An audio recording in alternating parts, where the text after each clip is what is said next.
Pauline Hanson has told supporters she'll lead a growing underground movement in Australia to take back her country.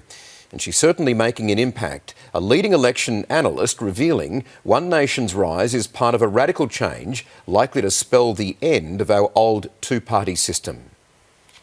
Fired up inside. I want to take my country back.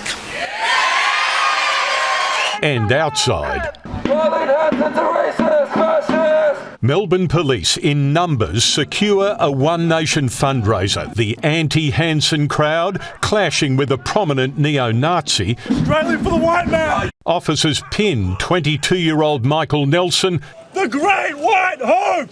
but ultimately release him without charge. The Queensland senator telling Victorian supporters things are changing. Here in the state she's long called a basket case, and around the country. There's this underground movement that's happening. People are saying, we've had enough. We've had a gutful. We want change. Election night in 2028 is going to be something else. Prominent election analyst William Bowe says the old Labor versus Coalition elections are largely gone. That's going to be about a third of the seats. The other two-thirds were in this new mob. As One Nation leads Australia's take on a global trend. The parallels are absolutely unmistakable. In an interview with 7 News podcast The Issue, Bowe ponders the possibility of Prime Minister Hanson. So I'm not that little woman that came out of the fish and chip shop.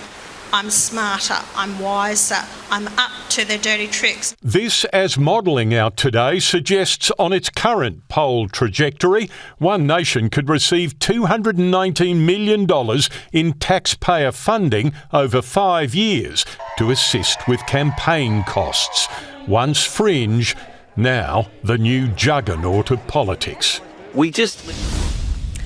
And Tim Lester joins us live from Canberra. Tim, there was a hint today on the government's thinking around the fuel excise cut. Yes, Angie, the halving of the fuel excise and the states allowing us to have some of the GST saved means we save about 32 cents a litre when we fill up. That's due to end on June 30th, so kick petrol prices back up. The Energy Minister has signalled today the government is not budging on that timetable. This was a temporary reduction in the excise.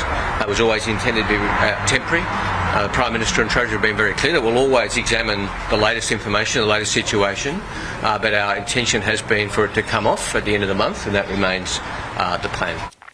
The Energy Minister also signalling today that petrol, diesel and jet fuel stocks are all up on last week. In fact, petrol stockpile now in Australia is at 45 days. Thank you, Tim.